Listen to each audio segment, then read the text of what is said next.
안녕하세요. 세상 일에 관심이 참 많은 30대 후반 여성입니다.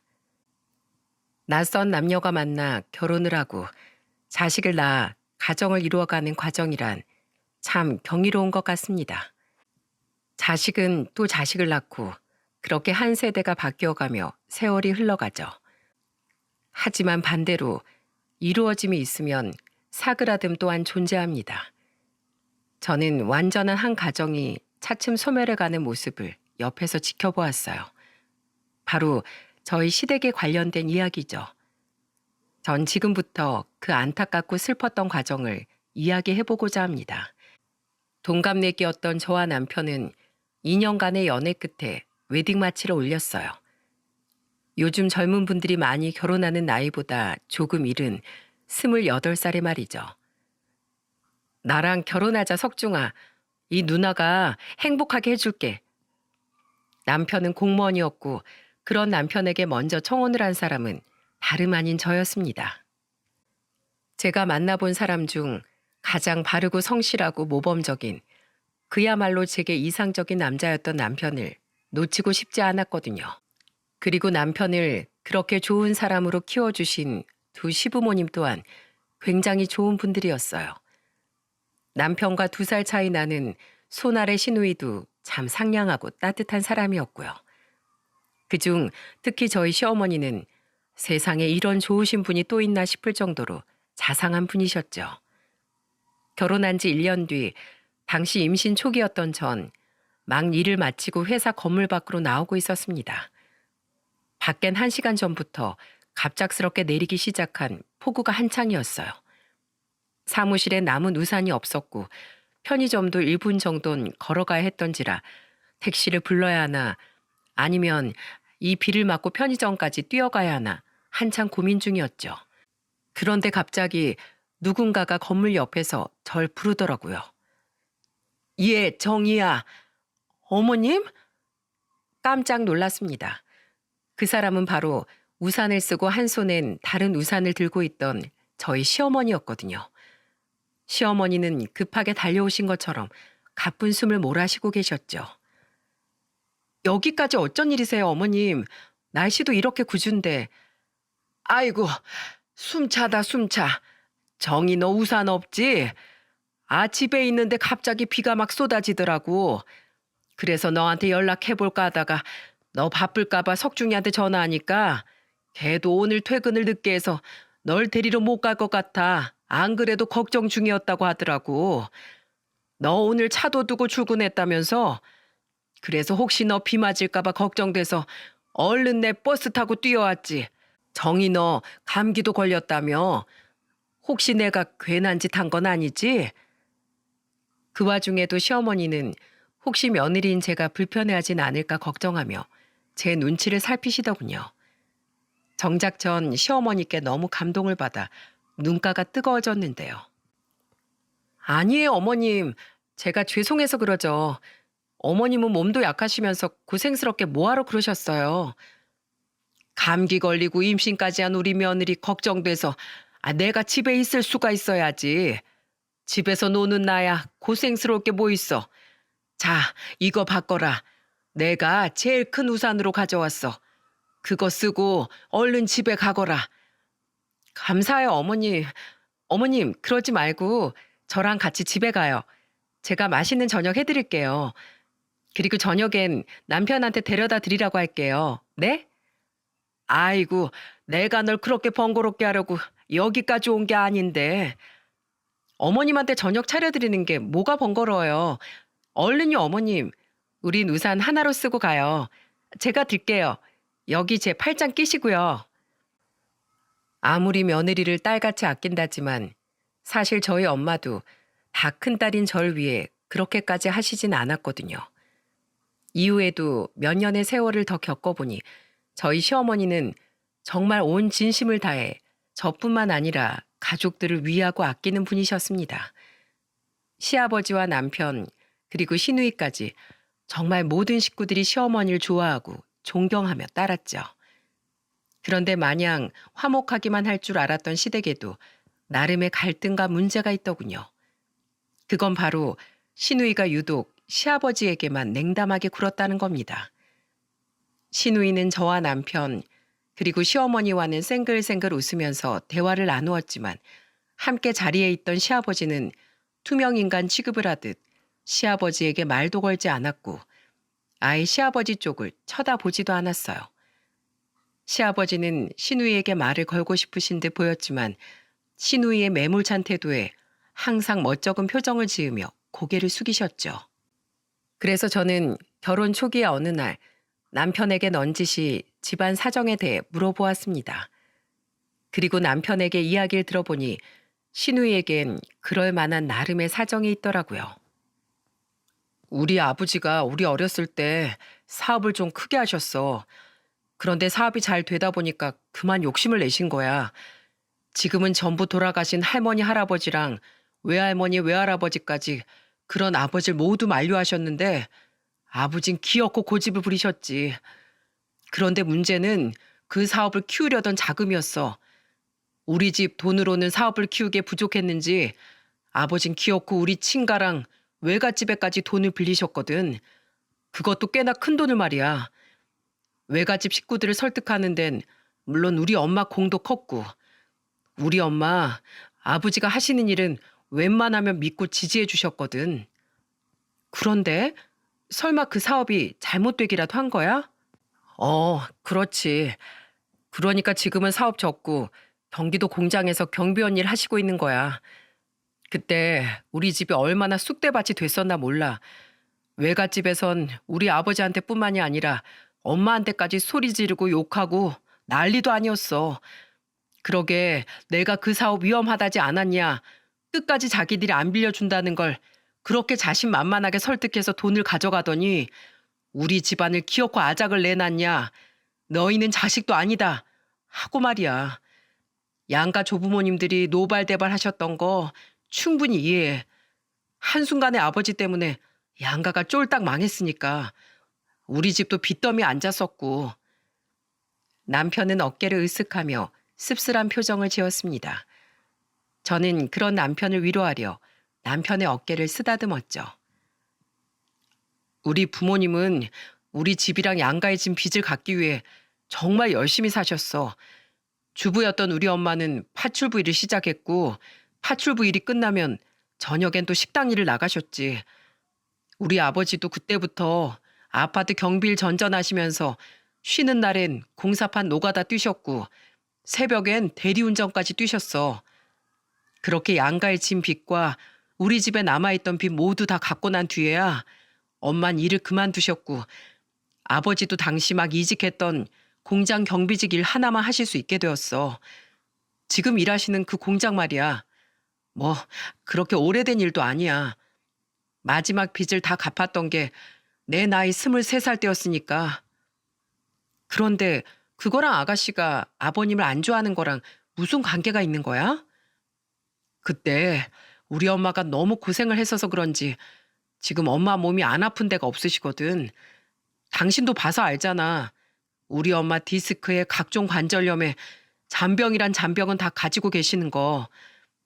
원주는 엄마가 그렇게 된 게 다 아버지 탓이라고 생각해. 아버지가 벌려놓은 사고 때문에 괜히 엄마까지 양가 부모님한테 심한 말 들어가며 마음고생하고 거의 10몇 년 넘게 몸이 부서져라 이랬어야 하셨으니까. 정작 엄만 아버지 탓을 한 적도 없고 원주에게도 아버지한테 그러지 말라고 말씀하시는데 원주는 오히려 그게 더 싫었나 봐. 그렇게 착한 엄마를 고생시킨 아버지가 용서가 안 된다면서 말이야. 당신도 알다시피 원주가 엄마를 워낙 좋아하잖아. 남편 또한 부모님의 고생을 옆에서 지켜봐왔던 자식으로서 남편은 시아버지를 이해한다고 말했습니다. 물론 사람이 항상 신중하고 옳은 길만 선택할 수 있으면 그게 가장 좋은 거겠지만 결국은 누구든 실수하면서 살아갈 수밖에 없다면서 말이죠. 아버지는 자신이 벌인 일을 어떻게든 수습하고 가족들에게 속죄하려고 정말 최선을 다해 사셨어. 아버지 원조에게 단 한 번도 화를 내신 적이 없어. 오히려 전부 아버지 당신이 저지른 잘못 때문에 자식이 아버지를 미워하게 만들었다며 자책하고 계시지. 그 착한 애가 부모를 미워하기까지 얼마나 자기 마음에 생채기를 냈겠냐며 말이야. 난 아버지도 원주도 모두 이해가 가. 그래서 더 안타까워. 두 사람을 화해시켜 주고 싶은데 엄마도 나도 그게 참 쉽지가 않네. 제가 그 이야기를 들은 지 얼마 지나지 않아 신우이는 결혼을 하게 되었습니다. 제가 결혼한 지 2년 뒤의 경사였죠. 다행히 심해부는 좋은 사람이라 시아버지께 잘하려고 노력했지만 매번 신우이가 눈치를 줬던 터라 결국 시아버지와 가깝게 지내는 데는 실패를 한 모양이더라고요. 그렇게 우리 시댁은 비록 약간의 문제를 가지고 있긴 했지만 시어머니를 중심으로 끈끈하게 묶여 있었습니다. 하지만 시댁의 불안한 평화는 그리 오래 가지 못했어요. 그 평화를 힘겹게 유지시키던 시어머니가 그만 암에 걸리시고 말았거든요. 그리고 시어머니는 암과의 치열한 싸움 끝에 결국 힘겹게 눈을 감으셨습니다. 제가 결혼한 지 고작 5년 뒤에 말이죠. 시댁 식구들은 모두 비통에 빠졌습니다. 시댁에 불어닥친 큰 불행은 시댁 식구들 모두를 큰 슬픔으로 몰아넣었죠. 그리고 결국 시어머니 장례식에선 슬픔에 빠지다 못해 분노에 이른 시누이 때문에 한바탕 소란이 벌어지고 말았어요. 당시 3살배기 아들은 잠시 가족 대기실에 재워놓고 저와 시댁 식구들은 모두 입간식을 다녀왔어요. 그리고 다시 빈소로 향하던 길에 시누이는 눈물을 흘리며 시아버지에게 갑자기 소리를 질렀습니다. 시어머니의 마지막 모습을 보고 나오는 길이라 그런지 시누이는 평소보다 더 격앙돼 있는 것 같았죠. 엄마가 저렇게 돌아가신 건 다 아버지 때문이에요. 아버지 때문에 고생만 하다가 엄마가 저런 몹쓸 병에 걸린 거라고요. 아버지가 그때 그렇게 사고만 치지 않았어도 우리 엄마 평생 꽃처럼 곱고 예쁘게 살다 갔을 거예요. 어떻게 책임지실 거예요? 네? 우리 엄마 다시 살려내요. 살려내시라고요. 아가씨, 이게 아버님 잘못은 아니잖아요. 아버님도 힘드실 텐데 여기서 이러지 마세요. 우선 진정하고 안으로 들어가요, 우리. 네? 이제 새언니까지 아버지 편드는 거예요? 오빠 따라서요? 새언니, 저 사람은 그럴 가치가 없는 사람이에요. 자기 아내 고생만 시키다 결국 암에 걸려 세상을 떠나게 만든 모렴치한 나쁜 인간이라고요. 시누이는 거의 악을 쓰며 울부짖더군요. 시아버지는 그런 시누이 앞에서 고개를 푹 숙이고 흐느끼기만 하셨죠. 그런데 그때였어요. 그만 못해? 대체 아버지께 뭐 하는 짓이야? 바로 남편이 난생 처음 시누이의 뺨을 때리고 만 겁니다. 남편 또한 울어서 벌개진 눈을 하고 있었으면서도 시누이를 향해 화난 표정을 감추지 못했어요. 이게 오냐오냐 하니까 어디서 아버지한테 행패를 부려? 너만 힘들어? 너만 엄마 잃었어? 지금 제일 힘든 사람이 바로 아버지야. 그런 아버지한테 위로는 못 해드릴 망정. 너 정말 왜 그래? 너 언제까지 이럴 거야? 왜 이렇게 갈수록 못나게 굴어? 남편의 호된 꾸짖음에도 시누이는 기운이 꺾이긴커녕 오히려 더 바락바락 소리를 지르더군요. 시누이의 시아버지에 대한 원망은 가족들의 예상보다 더욱 깊었던 겁니다. 그리고 그 깊었던 원망은 시어머니의 죽음이 방아쇠가 되어 결국 터져버리고 말았던 거죠. 봐봐, 온 가족들이 다 아버지 편이니까 엄마가 그렇게 외롭게 돌아가셨지. 우리 엄마만 불쌍해졌다고. 정말 싫어. 정작 죄를 지은 건 자기면서 매번 불쌍한 척하는 아버지도 아버지 편 만드는 오빠도 이젠 새언니까지도 다 싫어. 여보, 하지 마. 진정해, 어? 이 갑작스런 상황에 심해부 또한 가운데서 이러지도 저러지도 못하고 시누이에게 그만하라는 말만 반복하며 곤란해하고 있었습니다. 모두가 시누이를 말리는 상황이었지만 시누이의 화는 사그라들 줄을 몰랐고 남편 또한 그런 시누이에게 진심으로 화가 난 듯 지지 않고 맞섰죠. 그리고 시아버지는 시누이를 나무라지 않고 오히려 본인 탓을 하시더군요. 놔둬라, 놔둬. 원주가 저럴 만도 해. 내가 다 잘못했다. 그래, 나 때문에 너희들 엄마가 이렇게 일찍 떠나버린 거야. 내가 정말 미안하다. 미안해. 정말 난장판도 그런 난장판이 없었습니다. 그날만 생각하면 아직도 머리가 아찔해요. 그래도 어떻게든 저와 시매부가 남편과 시누이를 어르고 달래 우리는 시어머니의 장례를 무사히 마칠 수 있었어요. 하지만 시누이는 결국 또 다른 충격을 우리에게 안겨주었죠. 새언니, 전 엄마 없는 이곳에 더 이상 아무 미련 없어요. 아버지도 오빠도 더는 보고 싶지 않고요. 그래도 새언니, 엄마 장례식 때 새언니한테까지 못되게 말한 건 정말 죄송해요.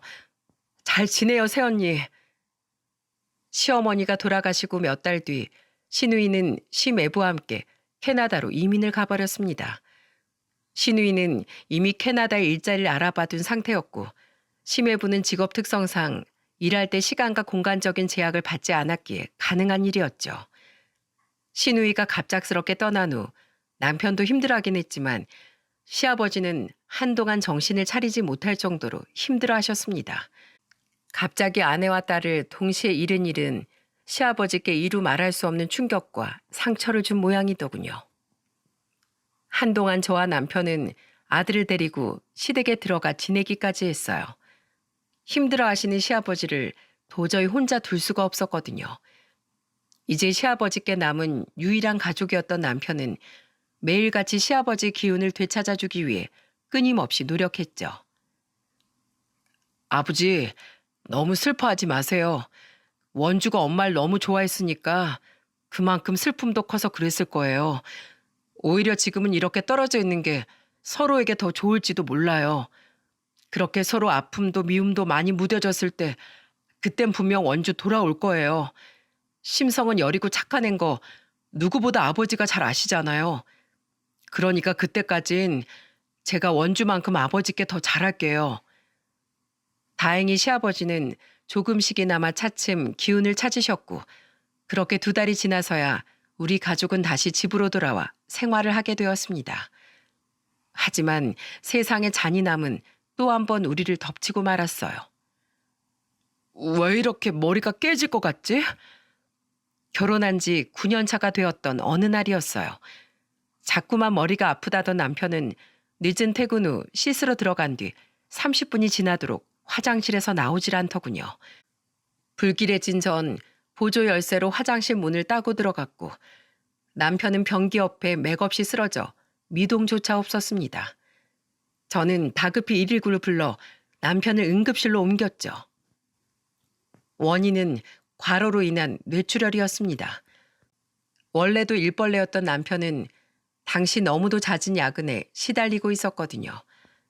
그리고 남편은 응급수술을 받고 며칠간 중환자실 신세를 지다 결국 허무하게 세상을 떠나고 말았어요.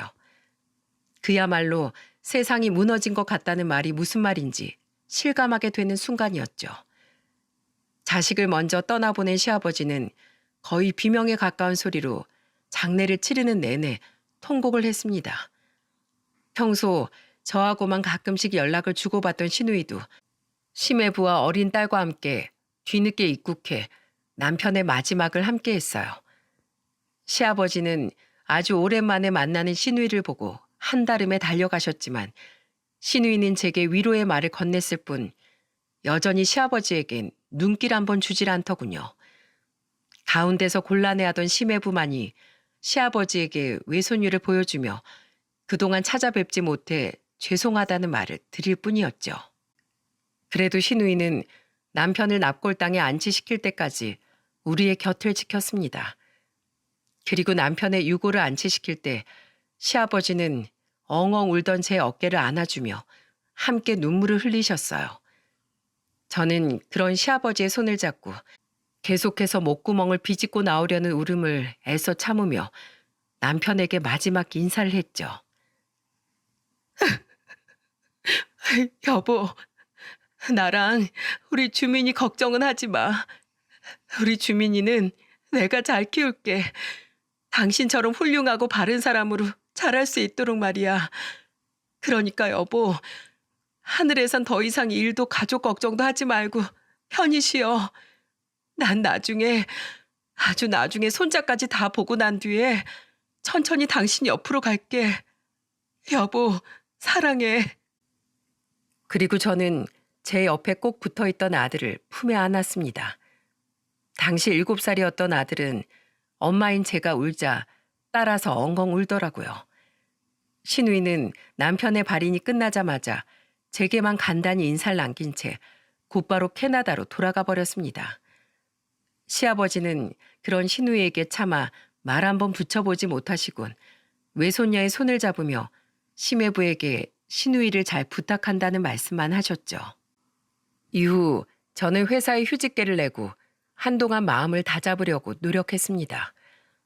아들을 데리고 전국으로 여행을 다니기도 했고 몸을 힘들게 해 남편에 대한 그리움을 잊으려 등산을 다니기도 했어요. 어멈 너도 힘들 텐데 뭐하러 나까지 챙기니? 난 괜찮다. 어디 아픈 데는 없고 살이 많이 빠진 것 같구나. 밥은 잘 챙겨 먹고 다니는 거니? 전 괜찮아요.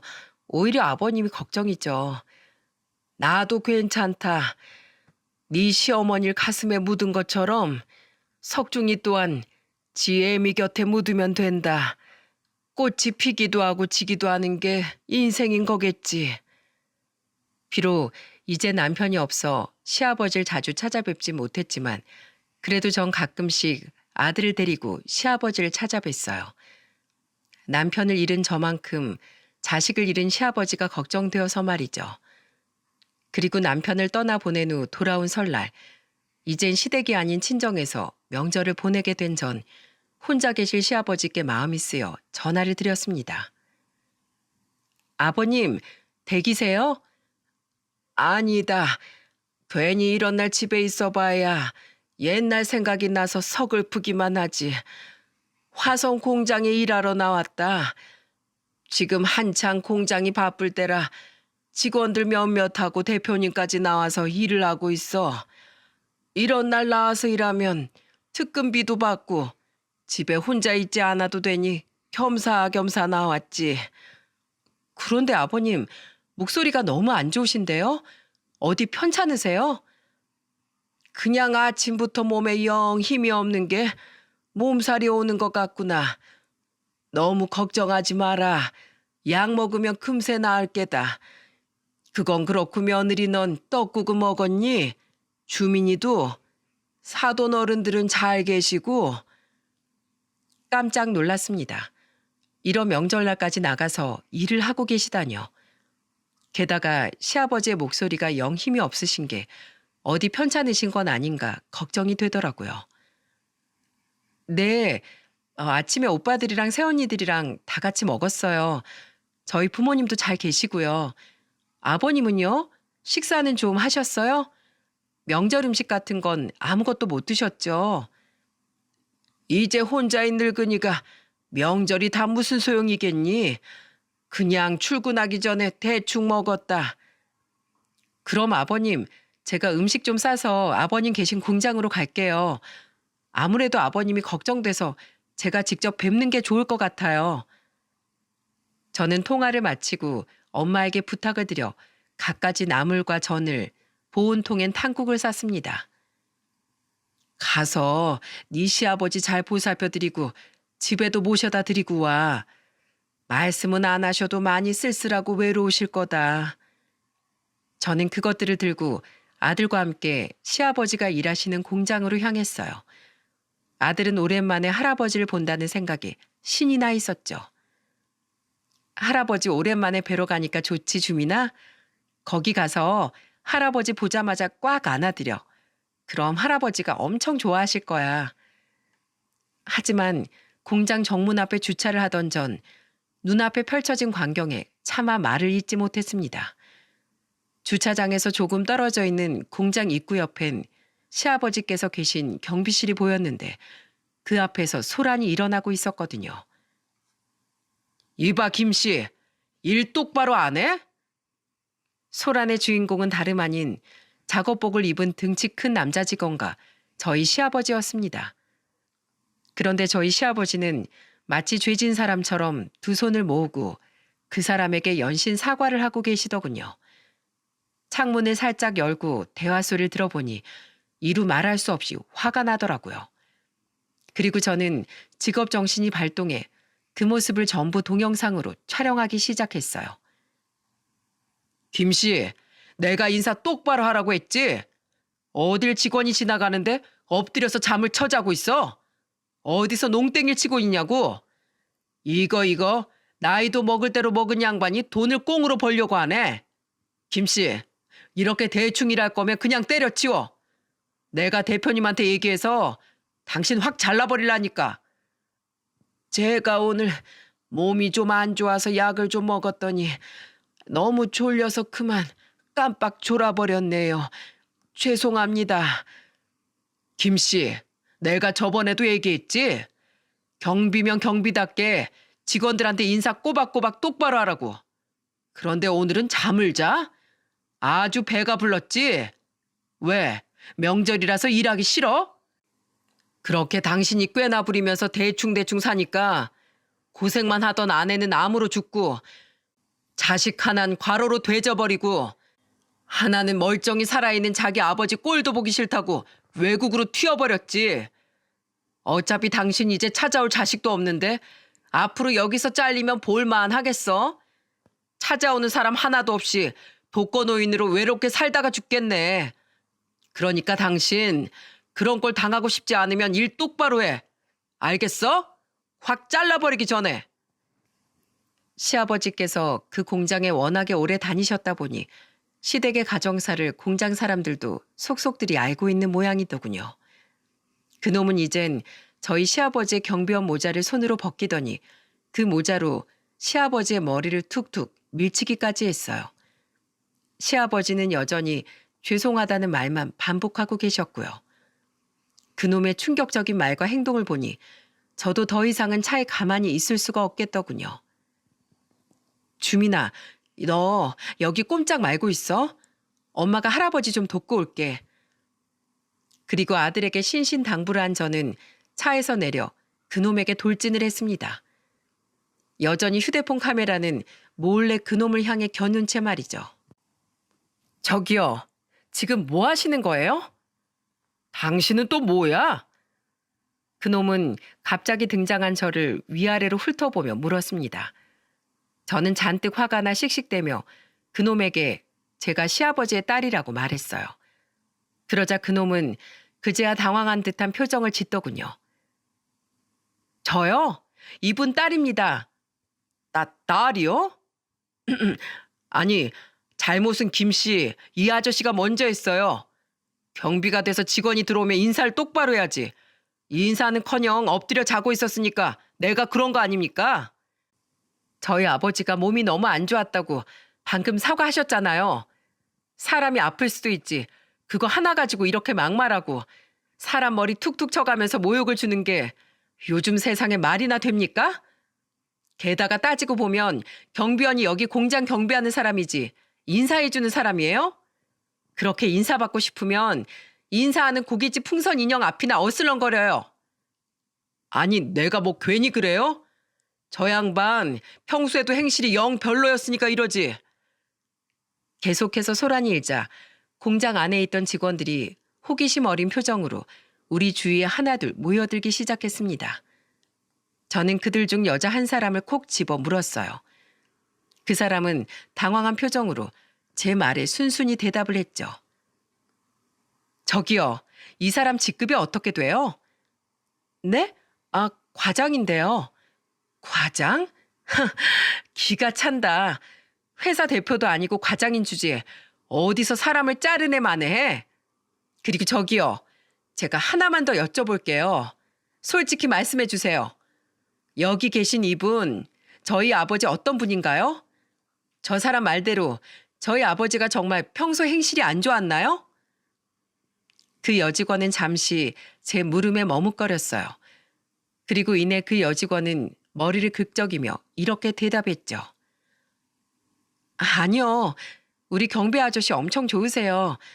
항상 출퇴근할 때 인사도 해주시고 저번에 비 올 땐 저한테 본인 우산도 빌려주신 분인데요. 저희 공장 사람들은 모두 아저씨 좋아해요. 그죠? 다른 분들은요? 김 과장, 왜 자네만 유독 경비 아저씨를 매번 못 잡아먹어서 안달인가? 자네나 자기 할 일 좀 제대로 하게.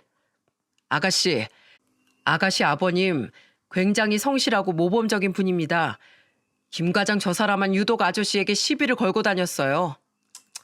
한심하긴 못났다 못났어. 공장 직원들은 너도 나도 시아버지의 편을 들더군요. 그들의 말을 들어보니 김 과장이라는 그 사람은 여러모로 공장 내에서 평판도 안 좋고 문제가 많던 사람이었더라고요. 하지만 직원들의 핀잔과 증언에도 그놈은 오히려 뻔뻔하게 나왔습니다. 당신들이 뭘 알아? 부장님도 아무것도 모르시면서.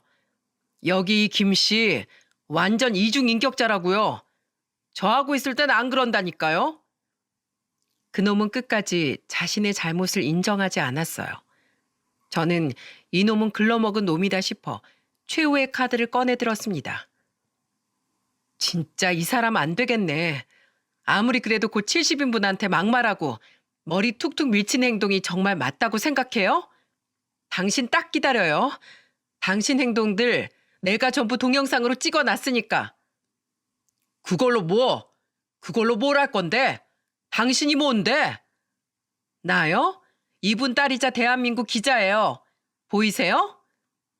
저는 안주머니에서 명함을 꺼내 그놈에게 보였습니다. 그렇습니다. 제 직업은 다름 아닌 기자였어요. 제 정체를 안 그놈은 그제야 일이 잘못됨을 깨달았는지 얼굴이 사색이 되기 시작하더군요. 내가 당신 실체 세상에 다 고발해 버릴 테니까 딱 기다리세요. 이 공장에서 이 공장 직원인 당신이 경비원인 우리 아버지께 한 갑질들 내가 아주 낱낱이 까발려 버릴 거야. 전부 공론화 시킬 거라고. 우리 아버지가 자식이 없긴 왜 없어요? 며느리도 자식이니까 내가 바로 자식이지. 어딜 감히 우리 아버지한테 함부로 짓거려요? 당신 오늘 우리 아버지한테 한 행동 내가 꼭 후회하게 만들어줄 거야. 요즘 세상이 어떤 세상입니까? 이렇게 인터넷이 잘 발달된 시대에 기사 한 번 잘못 나가면 이 회사엔 엄청나게 타격이 클 게 뻔했죠. 그리고 일개 직원인 그놈이 그 타격을 준 주범이 되면 어떻게 되겠습니까?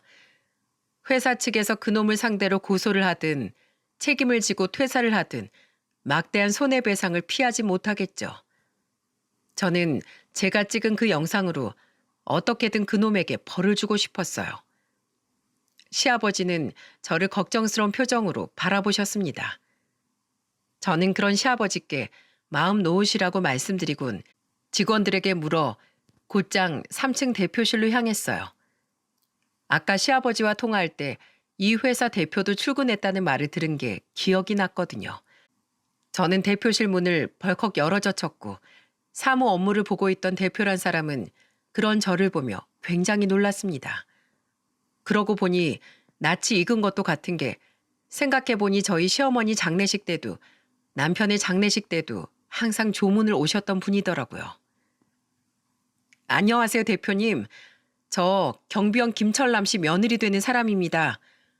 아, 네. 여긴 어쩐 일로? 대표는 바깥의 소란을 전혀 모르는 눈치였어요. 저는 대표에게 방금 전 찍은 동영상을 보여주었습니다. 그 동영상을 보던 대표의 표정은 점점 굳어졌어요. 그리고 동영상이 끝났을 때 저는 대표에게 이렇게 말했죠. 대표님, 이 회사가 요즘 매출도 많이 늘고 그만큼 공장 규모도 커졌다죠? 그런데 그만한 회사에서 대체 직원 관리를 어떻게 하는 겁니까? 네? 이 김 과장이란 사람 정말 미친 거 아니에요? 어떻게 이제 막 자식을 잃은 사람한테 아버지 때문에 자식이 그렇게 세상을 떠났다는 말을 할 수 있나요? 경비원은 이 회사, 이 공장 직원 아닌가요? 그리고 몸이 안 좋은데도 명절에 나와서 일하고 있는 저희 아버지한테 뭐요? 농땡이를 피워? 잘리기 싫으면 똑바로 하라고요? 여기 이 회사는 과장이 사람을 자르고 붙입니까? 이 사람이 김 과장이라고요? 그래요. 거기 영상에 다 나와 있잖아요. 직원 교육을 대체 어떻게 시키신 겁니까? 이게 이 회사에서 시키는 인성 교육이에요? 이게 대표님이 지향하는 회사 직원의 모습입니까? 저 기자예요. 대표님의 마인드가 정말 이런 거라면 저 있는 그대로 솔직하게 기사 작성해서 이 영상이랑 같이 올릴 겁니다. 대표는 굉장히 난처한 표정을 지었어요. 그리고 대표는 저에게 미안한 표정을 지으며 사과를 하더라고요. 기자님, 무슨 오해가 있던 것 같습니다. 우선 제가 이렇게 사죄의 말씀 먼저 드리겠습니다. 사실 이 김 과장이란 사람 공장 내에서도 사고도 많이 치고 직원들하고도 사이가 안 좋아서 여러모로 저희 회사 골칫덩이였던 직원이에요. 이 공장에서 10년이나 일해서 차마 함부로 자르지도 못했고요. 그런데 이 사람이 이 정도로 아나무인인 사람인 줄은 미처 몰랐네요. 이 직원은 당장 자르도록 조치하겠습니다. 명함 주시면 일이 마무리된 후에 제가 직접 연락드릴게요. 마음 상하게 해드려서 정말 죄송합니다. 그 대표는 정말로 제게 머리 숙여 사과를 했어요. 그리고 이어진 대표 행동에 저는 무척 놀라고 말았습니다. 왜 시아버지가 이 공장에서 그토록 오래 일을 하셨었는지 알 수 있던 면모였어요. 대표는 제게 정중하게 따라와 달라고 부탁하더니 계단을 내려가 다시 바깥 경비실 앞에 시아버지에게로 향하더군요. 아이고, 대표님, 왜 이러십니까? 그리고 대표는 저희 시아버지에게 허리를 90도 가까이 숙여 사과를 했습니다. 시아버지는 굉장히 당황한 표정으로 그런 대표를 말렸지만 그 대표는 한동안 허리를 고추 세울 생각을 하지 않았죠. 정말 죄송합니다, 아저씨. 그동안 김 과장 저 사람이 아저씨한테 일했던 적이 한두 번이 아니었다면서요. 왜 저한테 한 번도 말씀을 안 하셨어요? 아유, 제가 그런 말씀 드리면 가뜩이나 눈코 뜰 새 없이 바쁜 대표님만 곤란하실 거 아닙니까? 대표님이 저한테 그동안 얼마나 잘해 주셨는데요. 직접 절 채용해 주시고 명절이나 분기별로 보너스에 저희 애들 결혼 때도 축의금 챙겨주시고 조사엔 한 번도 빠짐없이 직접 와주셨잖아요. 그런 대표님 공장에 괜한 분란 일으키기 싫었습니다. 시아버지는 대표란 분을 무척이나 좋아하셨던 모양이더군요. 시아버지의 말씀을 들어보니 과연 그럴만 하더라고요. 그리고 그런 사려 깊은 시아버지의 말에 대표는 복잡한 표정을 짓더니 이내 시아버지를 보며 이렇게 말했습니다. 제가 우리 회사를 진정으로 위해주는 직원이 누군지 여태껏 제대로 알지 못했군요. 김 과장은 어차피 문제가 많던 직원이었으니까 제가 오늘부로 바로 자르도록 하겠습니다. 죄송합니다, 아저씨. 제가 다시 한번 허리 숙여서 이렇게 사과드릴게요. 그런 게 어딨어요, 대표님? 제가 대표실로 간 후 겁에 질려 계속 바깥에서 제가 나오길 기다렸던 김 과장은 대표의 말에 기겁을 하며 대표를 불렀습니다. 하지만 대표는 그놈을 싸늘하게 노려볼 뿐 그놈에겐 아무런 말도 하지 않았죠. 대표님, 제가 이 회사에 10년이나 몸을 담았는데 어떻게 그런 절 이렇게 자르실 수 있습니까? 저기 기자님, 제가 잘못했습니다. 기자님 아버님께 제가 너무 무례했어요. 제발 저희 대표님 좀 설득시켜 주세요. 김 씨, 아니, 아저씨, 아니 선생님, 제가 너무 융통성이 없었던 것 같습니다. 그 모자로 제 머리를 아예 그냥 냅다 후려치세요. 저 같은 놈은 맞아도 쌉니다. 그러니까 제발 따님하고 대표님한테 뭐라고 말씀 좀 해주세요. 네?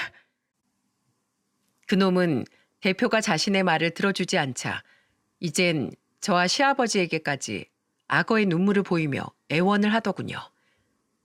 하지만 아버지와 대표는 그놈을 무시했고 직원들은 그놈을 보며 수군댈 뿐 아무도 그놈 편을 들어주려 나서는 이가 없었어요. 그리고 저는 그놈에게 딱 한마디를 남겼죠. 이 인생은 실전이야, 이 자식아. 이후 대표는 저에게 얼른 시아버지를 모시고 병원부터 가라고 말했습니다. 시아버지 옷은 한겨울인데도 불구하고 땀으로 흥건했거든요. 저는 대표에게 인사를 한 후 시아버지를 모시고 곧장 병원으로 향했습니다. 응급실에 도착해서 보니 시아버지의 열은 거의 39도에 가까울 정도로 높아져 있었죠. 엄마, 할아버지 괜찮으실까? 혹시 할아버지도 큰 병에 걸리신 건 아니겠지?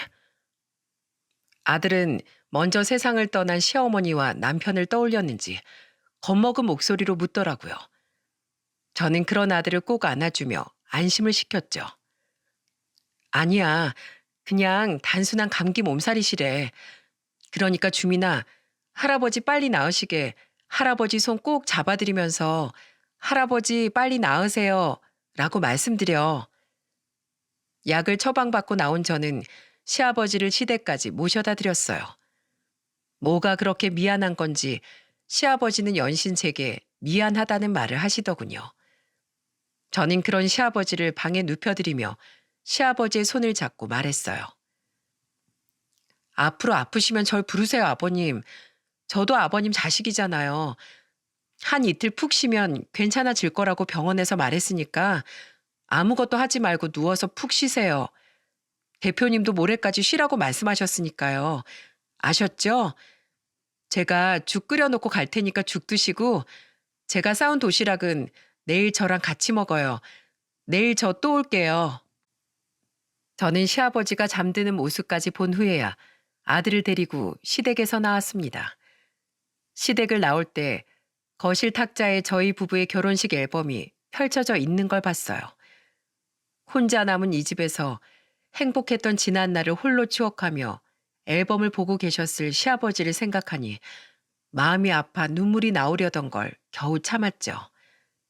친정에 가자마자 부모님은 시아버지의 안부를 물으며 걱정을 하셨습니다. 저는 두 분께 그날 있었던 자초지종을 전부 설명드리며 제가 결심한 한 가지를 말씀드렸어요. 엄마, 아빠, 저 앞으로 명절 당일엔 주민이 데리고 시댁으로 갈게요. 어차피 여긴 명절 전날부터 오빠들이랑 새언니들이 다 와 있잖아요. 시아버지한텐 이젠 저랑 주민이밖에 없고요. 부모님은 제 말에 잘 생각했다며 절 칭찬해 주셨습니다. 딸 자식 한 번 자신들이 바르게 잘 키웠다며 말이죠. 그래서 전 이번 추석에도 명절 음식을 만들어 시댁에 가려고 합니다. 시아버지껜 추석엔 일을 나가지 마시라며 신신당부를 해두었죠. 안 간다, 안 가. 우리 며느리랑 손잡아야지. 알겠어요, 아버님. 요새 일은 어떠세요? 또 누가 못 살게 구는 사람 없으세요? 있으면 말씀만 하세요. 제가 아주 요절을 내버릴 테니까. 아이구야, 됐다. 내 며느리 무섭다는 소문이 옆 공장에까지 났어. 물론 그놈 행실이 원래부터 문제였긴 했지만 어쨌든 네 덕분에 그놈 그렇게 잘리고 나서 일하기가 한층 수월해졌다. 대표님은 아직도 가끔 네 안부를 물으셔. 든든한 며느리 둬서 나는 참 좋겠다며 말이야. 다행히 시아버지께서는 요즘 이전보다 훨씬 직장 생활이 즐거우신 것 같아요.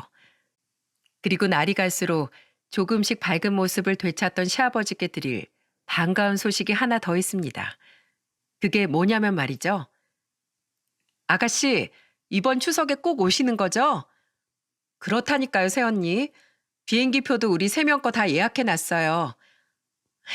아버님께는 비밀 유지하고 있어요. 아가씨 오면 깜짝 놀래켜 드리려고요. 아가씨 고마워요. 고맙긴요. 저와 아버지 일인데 자기 일처럼 나서준 새언니한테 제가 몇 배는 더 감사드릴 일이죠. 바로 캐나다에 있는 시누이가 가족들과 이번 추석에 시댁에 오기로 한 겁니다. 비록 이미 그곳에 터를 잡아버린 터라 쭉 한국에 들어와 살 수는 없지만 저는 이것만으로도 두 사람이 화해의 시작점에 도달했다고 생각해요. 저는 지난 3개월 동안 꾸준히 전화를 걸어 시누이를 설득했어요. 지난 설에 있던 사건까지 시누이에게 전부 이야기해주면서 말입니다. 아가씨, 사실 아가씨도 아시잖아요. 아버님 정말 좋은 분인 거. 아버님이 그렇게 좋은 분이었으니까 공장 대표님부터 직원들까지 전부 아버님 편을 들었겠죠. 안 그래요? 아가씨, 이제 아버님에 대한 미움은 조금 내려놓고 있는 그대로의 아버님을 좀 받아들여 주세요. 이제 어머님도 안 계시고 제 남편도 없으니 아무리 저랑 우리 주민이가 있다고 해도 아버님이 제일 그리워하는 건 자식인 아가씨예요. 아버님에게 지금 가장 필요한 사람은 아가씨라고요. 아가씨가 없는 이 한국에서 아버님 혼자 너무 외로워하고 계세요. 아가씨, 아버님을 용서하라고 얘기하진 않을게요. 그냥 한 발자국만, 지난 일은 덮어두고 한 발자국만 아버님께 다가와 주세요. 아가씨랑 아버님 가족이잖아요. 그렇게 오랜 시간의 설득 끝에 신우이는 드디어 마음을 열어주었어요. 사실 그 전부터 마음은 열려 있었지만 애써 아닌 척 했던 건지도 모릅니다. 왜냐하면 제가 시아버지께 일어난 사건을 이야기해 주었을 때 신우이는 그만 참지 못하고 소리내어 울음을 터뜨렸거든요. 자신의 아버지를 자기 대신 지켜주어서 고맙다면서 말이죠. 저는 그렇게 곧 다가올 추석을 아주 즐거운 마음으로 기다리고 있답니다. 올해 초등학교에 들어간 우리 아들은 그런 건 또 어디서 본 건지 추석에 시아버지와 함께 송편을 빚고 싶다며 떼를 쓰더라고요. 그래서 결국 전 떡집에 송편을 직접 빚을 재료들을 날짜에 맞춰 주문해 놓았죠. 다른 것도 아니고 할아버지가 좋아서 할아버지랑 이것저것 함께하고 싶어 하는 아들의 모습을 보니 시아버지를 좋아하던 남편의 모습이 겹쳐 보여 제 코끝이 잠시 시려오기도 했네요. 친정 부모님은 가끔 시아버지께 연락을 드려 세 분이서 함께 식사를 하시곤 합니다. 어차피 서로 연배도 비슷한데 사돈 사이든 뭐든 친하게 지내면 좋지. 해가 지날수록 친구들이 자꾸 떠나가는 우리 나이엔 마음 맞는 친구가 생기는 것만큼 귀한 일도 없어. 요즘은 네 아빠, 네 시아버지랑 휴대폰으로 같이 장기 두는 게임인가 뭔가를 받아서 하느라 시간 가는 줄을 모른다. 저희 부모님은 며느리인 제가 채워드릴 수 없는 시아버지의 공허한 부분을 대신 채워주고 계세요. 그런 부모님께 참 감사하기도 하고 성품 좋은 세 분이 사이좋게 어울리시는 모습을 보면 마음 한구석이 흐뭇해지기도 합니다. 이제 제가 시아버지께 마지막으로 해드릴 역할은 시누이와의 관계 회복을 위한 도우미 정도겠죠. 그리고 저의 그런 모습을 분명 시어머니와 남편이 하늘에서 기쁘게 바라보고 있을 거라고 전 생각해요. 저는 앞으로 아들을 남편만큼 훌륭한 사람으로 키워낼 수 있는 엄마로서의 삶과 세상의 불합리한 일들을 지금처럼 많은 이들에게 알릴 수 있는 정직한 기자로서의 삶을 이어가려고 합니다. 그렇게 저는 제 지난 인생을 되돌아보고 앞으로의 자신을 채찍질하기 위해 이렇게 사연을 보내게 되었어요. 여러분께서도 그런 제 삶을 응원해 주시길 간곡히 부탁드립니다. 그리고 여러분 모두 영원한 듯 영원하지 않은 가족의 품속에서 지금의 행복을 마음껏 누리시고 후에 후회할 일이 생기지 않게 지금 이 순간 최선을 다해 가족들을 사랑하셨으면 좋겠네요. 그럼 다가오는 추석 모두 즐겁게 보내시길 바라며 저는 이만 사연을 마무리하도록 하겠습니다. 감사합니다.